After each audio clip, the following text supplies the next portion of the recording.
তো কৃষক বন্ধুরা, আজকে আমি দেখাবো বেগুনের জমির একটি বিশেষ কাজ।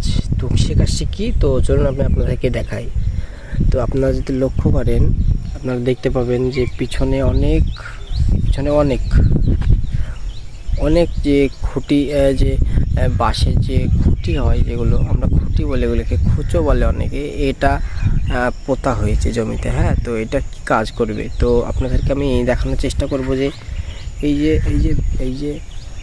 যে খুঁটি দেখতে পাচ্ছেন, এটা হচ্ছে লাইন, যে বেগুনের যে লাইন থাকে, এই যে লাইন, বেগুনের যে লাইন দুই দিক দিয়ে এটাকে বসানো হয়েছে। তো এটি কি কাজ করবে, যে বেগুনের গাছটি যে ঠেকে আছে মাটিতে, এই বেগুনটি যেমন এখানে দেখতে পাচ্ছেন যে ঠেকে আছে, এই বেগুনগুলি নষ্ট হয়ে যাবে, মাটিতে যখন ঠেকে থাকবে নষ্ট হয়ে যাবে, এবং গাছটি যখন আরও বড় হবে তখন কি হবে, এই বেগুনগুলি মাটিতে লেতিয়ে যাবে, তখন কী হবে, বেগুনটি পচে যাবে এবং নানান সমস্যা হবে। ঠিক আছে, এটি বেগুনটি সংগ্রহ করতে অনেক সমস্যা হয় এবং এটিতে স্প্রে করতে কিন্তু অনেক সমস্যা হয়। এটি যখন দুই দিক দিয়ে এইভাবে তুলে দেওয়া হবে, এইভাবে তারের মাধ্যমে, তখন এটি সহজে আপনারা স্প্রে করতে পারবেন এবং এটাকে সংগ্রহ করা যাবে। বেগুনটি যে তুলবেন যখন, তখন অতি সহজে এটাকে তোলাও যাবে। হ্যাঁ, তো এটা আমার যে জমিটা, সেটা পুরোপুরি আমি যদি দেখাই, একদম পুরোপুরি আগাগোড়ি যে জমিটা আমার আছে, এটা পুরোপুরি আমি এটাকে আজকে তার দিয়ে যে খুঁজগুলো সেগুলো পোতা হয়ে গেছে, এবং আজকে তার দেব, দুই দিক দিয়ে তার দিয়ে বেগুনের গাছগুলিকে এইভাবে খাড়া করে তার সঙ্গে আটকে লাগিয়ে দেবো। হ্যাঁ, তো আপনাদেরকে পরে আমি দেখাচ্ছি সেগুলো আমি কিভাবে লাগাচ্ছি তারটা, এবং আপনারাও কিভাবে লাগাবেন। তো আপনারা যারা এইভাবে করেন না কোনো দিন, একবার করে দেখুন, আপনারা অনেক সুবিধা পাবেন। ঠিক আছে, তো সুবিধা আমি কয়েকটা বলছি। প্রথম যে সুবিধাটি, সেটি হলো গাছে যখন যখন এটিকে তোলা হবে, তো বেগুনটি নিচে ঠেকছে না, ফলে বেগুনটি পচবে না। ঠিক আছে, এবং তৃতীয় যে কথাটি হলো, এইভাবে পড়ে থাকলে স্প্রে করতে গেলে অনেক সমস্যা হয়। কেমন সমস্যা হয়, সব জায়গায় স্প্রে যেটি ঠিকঠাক স্প্রে হয় না। ঠিক আছে, এই যে যখন তোলা থাকবে দুই সাইড দিয়ে, এইভাবে যখন তোলা থাকবে, তখন তখন স্প্রেটি খুব সহজে, খুব তাড়াতাড়ি এটি স্প্রে করা যায় এবং খুব সহজে করা যায়। অল্পতেই এটি স্প্রে করা যায়, অল্প জলে অনেকটা স্প্রে করা যায়। ঠিক আছে, এটি অনেক জল খরচ হয়, পাতায় পড়ে। যখন এইভাবে গাছটি খাড়া হয়ে যাবে, তখন পাতাটি ওপরে থাকবে এবং স্প্রেটা খুব সহজেই হয়ে যাবে। ঠিক আছে, তো আরও একটি যে সুবিধা আছে, সেটি হচ্ছে বেগুন যখন আপনারা তুলবেন জমি থেকে, তখন অতি সহজে বেগুনগুলি দেখা যায়। পাতার তলে এগুলো লুকিয়ে থাকতে পারে না, কারণ যখন গাছটা হাইট এইভাবে দুই দিক দিয়ে যখন তোলা থাকবে, তখন এইভাবে ঝুলবে বেগুনগুলো, পাতাগুলো উপর দিকে থাকবে। হ্যাঁ, তো আরও কয়েকটি সুবিধা আছে, তো ভিডিওটা অবশ্যই দেখতে থাকুন লাস্ট অবধি। তো আপনারা দেখছেন groin green success YouTube channel, এবং আমি আপনাদের সঙ্গে আছি, রানা। তো চলুন আমি আরও কয়েকটি জিনিস আপনাদেরকে দেখাই। তো এখানে আরও একটি যে সুবিধা দেখতে পাওয়া যাচ্ছে, সেটি হচ্ছে এখানে যে লক্ষ্য করেন, এই জায়গাটি কিন্তু একটু খাদ জায়গা। ঠিক আছে, এখানে বেগুনটি ঠিকই আছে, এবং এখানে যদি জল জমে তাহলে এটা কিন্তু পচে যাওয়ার সম্ভাবনা থাকে। হ্যাঁ, খারাপ হয়ে যায়, দাগি হয়ে যায়, বেগুনটা অনেক রকম সমস্যা দেখা দেয়। তো সেটি থেকেও এটাতে মুক্তি পাওয়া যায় অনেকটাই। এবং আপনারা কি করবেন, যদি কোনো জমিতে আপনার জমিতে কোনো আগাছা জন্মায়, তো সেটিকে আপনারা অতি সহজে পোড়া দিয়ে ওটাকে পুড়ে দিতে পারবেন। এটি বেগুনের গাছে পড়বে না, কারণ গাছটা ওপরে থাকবে। আপনাকে পরে দেখানোর চেষ্টা করছি, এই গাছটি দেখুন, লক্ষ্য করুন যে নিচে পড়ে আছে। হ্যাঁ, এবার আমি এটাকে হাইট করব, এই দেখুন এইরকমভাবে হাইট হয়ে থাকবে, নিচে কতটা গ্যাপ, পুরো যে রোদটা বাতাসটা এটা পুরো জমিতে একদম গাছের শিকড় পর্যন্ত পৌঁছে যাবে। এতে গাছের অনেক উপকার এতে দেখতে পাওয়া যায়। ঠিক আছে, তো আমি আপনার ভিডিওটি লাস্ট পর্যন্ত অবশ্যই দেখবেন, আমি দেখাবো যে তার দিয়ে আমি কিভাবে এটাকে তুলে ধরছি। তো ভিডিওটি দেখতে থাকুন। তো বন্ধুরা, এবার যদি বলি, অনেকের প্রশ্ন থাকবে যে খুঁটি যে আছে, সেই খুঁটি থেকে খুঁটির দূরত্বটা কত রাখতে হবে। তো মোটামুটি আমি এখানে রেখেছি মোটামুটি 7 থেকে 7.5 ফিট মতো হবে। এখানে যে রেখেছি মোটামুটি অনুমানিক 7 থেকে 7.5 ফিট হবে। তো আপনারা এটি এর চেয়ে বেশি, যাতে এই যে খুঁটিটা আছে, এই খুঁটি থেকে ওই যে খুঁটিটা আছে সেটির দূরত্ব বললাম। ঠিক আছে, এটা হচ্ছে বেগুনের লাইন, যে মাছ দিয়ে আমি গাছটা লাগিয়েছি। ঠিক আছে, এটা হচ্ছে একটা খুঁটি, এটা হচ্ছে একদিকে লাইনের এক সাইডে, আর এই যে খুঁটি দেখতে পাচ্ছে, এটি হচ্ছে লাইনের আর এক সাইডে। ঠিক আছে, এটি দুটো সাইড দিয়ে দিতে হবে। আপনারা দেখতে পাচ্ছেন আমি দুটো বেগুনের গাছের গোড়া থেকে কতটা দূরত্বে রেখেছি আপনারা দেখতে পাচ্ছেন। মোটামুটি এটা হচ্ছে বেগুনের গোড়া, এটা হচ্ছে বেগুন গাছের গোড়া। মোটামুটি এক বিট 4 আঙ্গুল, 1 বিট 4 আঙ্গুল মতো আমি এটা দূরে রেখেছি। ঠিক আছে, আপনারাও এইভাবে রাখতে পারেন, একটু কম বেশি হলে সমস্যা নেই, কিন্তু বেশি যাতে বাইরে এই খুঁটিটি বাইরে বেরিয়ে না যায়।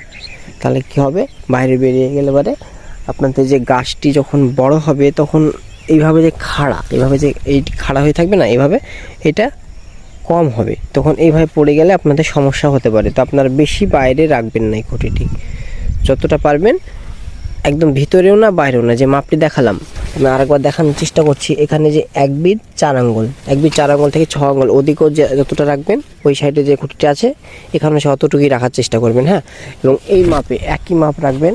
মাপটা এই খুঁটির থেকে যে ওই খুঁটি দূরটা 7.5 থেকে 7.5, মোটামুটি 7.5 ফিট আপনারা রাখতে পারেন, রাখবেন। ওটা যে সামনাসামনি, যেমন এটা আছে, তো ওটাও সেম টু সেম ওটাও আপনারা একদম সামনাসামনি রাখবেন। এবং এই খুঁটিটা থেকে দূরত্ব 7 থেকে 7.5 ফিট তো বললাম। তো এইভাবে একের পর এক আগাগুড়ি যে আমার যে খুঁটিগুলো পোতা আছে প্রত্যেকটা একইভাবে আপনারা পুঁতে যেতে যেতে চলে যাবেন। ঠিক আছে, তারপর কি করবেন আমি দেখাবো, আমি তারটা পরাবো যখন দেখাবো যে এই তার আমি মোটামুটি এখানে রাখবো, এতটা জায়গায়, মোটামুটি গাছ যতটা আমার বড় হয়েছে এতটা হয়েছে, যেহেতু আমি এতটা রাখবো। এতটা রাখার পরে আমি এইভাবে তুলে দেবো আপাতত। হ্যাঁ, এখানে আমি এটা কর দিয়ে বেঁধে দেবো এবং তার ডাগা করে আমি এটা লাগিয়ে দেবো। যখন গাছটি বড় হবে তখন কি করতে হবে, যখন গাছটি বড় হবে তখন এই যে তারটা আমি এখানে বাঁধছি, ঠিক আছে, এখানে যেমন তারটাকে কর দিয়ে বাঁধছি সেটাকে কি করতে হবে, বাঁধা রাখে খুলতে হবে। খোলার পরে এই গাছটিকে এইভাবে খাড়া করে, যখন গাছটা আরও বড় হবে তখন আমাকে ওপর দিকে একটু একটু করে তুলতে হবে। ঠিক আছে, এখানে একটু তুলবো, আর একটু বড় যখন হবে আর একটু এখানে তুলবো। ঠিক আছে, যতটা দরকার ততটা আমি যেভাবে যখন বড় হবে তখন সেভাবে ততটাকে আমি তুলে এটাকে বাড়াবো। এবং কমাতে হবে না, যেহেতু প্রথমে আমি এখান থেকে আমি শুরু করছি, আস্তে আস্তে ওপর দিকে উঠতে থাকবে। ঠিক আছে, যেমন গাছটা বাড়তে শুরু করবে তেমন আমি ওপরে এটাকে বাঁধবো, আগাগোড়ি প্রত্যেকটাতে খুলবো এবং প্রত্যেকটাতে এইভাবে আমি তুলবো। হ্যাঁ, তো এতে আপনারা খুব সহজেই আপনারা এটা করতে পারবেন। এতে খুব খাটনির বিষয় এটা না। আপনি যদি লক্ষ্য করেন আমার ভিডিওটা, আমি আপনাদেরকে দেখাবো যে তারটি কীভাবে বানবেন এটি। আর একটা কথা, যে এই যে খুঁজটি আছে, এই বাঁশের যে এইটি আছে, এটি আপনাদেরকে আমি দেখানোর চেষ্টা করবো। মোটামুটি 1 2 3 4, মোটামুটি এটা আপনারা 3.5 ফিট রাখতে পারেন। এই যে খুঁজটি আছে, এই খুঁজটি আপনারা মোটামুটি 3.5 ফিট রাখতে পারেন। ঠিক আছে, মোটামুটি 1 বিট 2 আঙ্গুল 3 আঙ্গুল মতন মাটির নিচে থাকবে, বাকিটা উপরে থাকবে। ঠিক আছে, একটু কম বেশি হলে সমস্যা হবে না। ঠিক আছে, তো এইভাবে প্রত্যেকটা খুঁজকে আপনারা রেডি করবেন এবং একের পর এক বসাতে থাকবেন। মোটামুটি আমার এখানে অনেক কটা আছে সেটা আমার হয়তো গোনা নেই, বাট অনেকই হবে। এটা আমার মোটামুটি 6 কাঠা জমি। 6 কাঠা জমিতে মোটামুটি আমরা যদি আইডিয়া করি একটা লাইনে কটা আছে আমি সেটা আমি হয়তো অনুমান করতে পারছি না, কারণ আমি এখানে খোঁজটা পুঁতিনি। ঠিক আছে, আমার বাবা পুঁতেছিল, তাই আমি এটা বুঝতে পারছি না। তো মোটামুটি আমার যেটা আইডিয়া, আমি এর আগেও যেটা করেছিলাম সেই আইডিয়া যদি আমি এটাকে বলি, তো মোটামুটি এটা আনুমানিক মোটামুটি 350 পিচ খোঁজ লেগেছে এখানে, 350 পিচ মোটামুটি লেগেছে। যদি কমে করার চেষ্টা করেন আপনারা, তাহলে কি হবে, টানা হয়ে যাবে। এই খুঁটির যে থেকে যে দূরত্বটা আছে, এই দূরত্বটা অনেক টান। এবারে যে বললাম এই খুঁটি থেকে যখন ওই খুঁটির দূরত্বটা, ওই যে খুঁটিটা আছে দূরে, ওইটা যখন দূরত্বটা টানা হয়ে যাবে তখন কি হবে, এই গাছটি যখন বড় হবে, বেশি টানা হয়ে গেল, মোটামুটি আমি 7.5 ফিট বললাম, এটা যদি বেশি হয়ে যায় 9-10 ফিট হয়ে যায়, ঠিক আছে, তাহলে এটা কি হবে,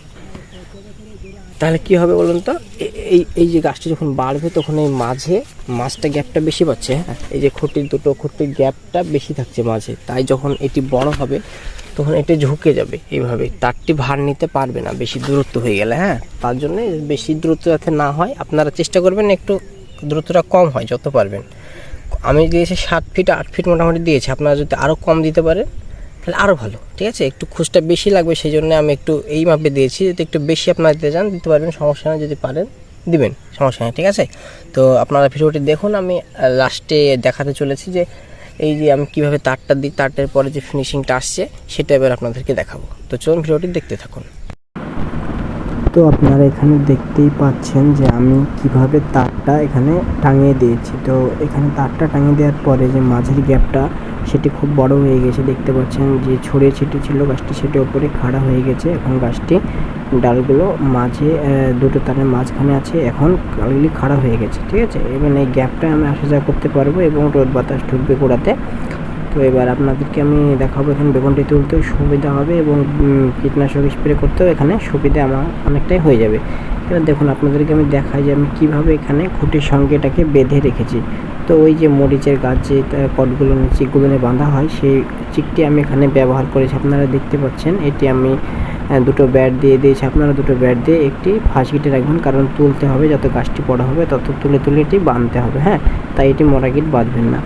এবং আপনাদেরকে আমি দেখাবো যে আমি কি তার ব্যবহার করেছি। আপনারা দেখতেই পাচ্ছেন যে একটি আমি এটা স্টিল তার ব্যবহার করেছি, এটা হচ্ছে স্টিল মোটা তারটি আমি এখানে আপনারা একটু লক্ষ্য করবেন, এই স্টিল তার আমি মোটা স্টিল তারটি ব্যবহার করেছি, তার কারণে এটি অনেক চাপ সহ্য করতে হবে এবং অনেক টেকসইও হতে হবে, ঠিক আছে। তাই এই যখন বেগুনের গাছে চাপটি দেয় তখন অনেক ভারী হয়ে যায় গাছগুলি, তখন বেগুন ধরলে পরে এটিকে একটু চাপ সহ্য করতে হয়। তো আপনাকে এবার একটা জিনিস দেখাবো, পার্থক্য দেখাবো। এটা পড়ে আছে, এটাকে তার দেওয়া হয়নি, ঠিক আছে। কেমন করে মাটিতে পড়ে আছে, বেগুনগুলি তুলতেও সমস্যা হবে, কীটনাশক স্প্রে করতেও সমস্যা হবে। এবার এখানে দেখুন বেগুনগুলি পরিষ্কার দেখতে পাওয়া যাচ্ছে এবং গোড়াটি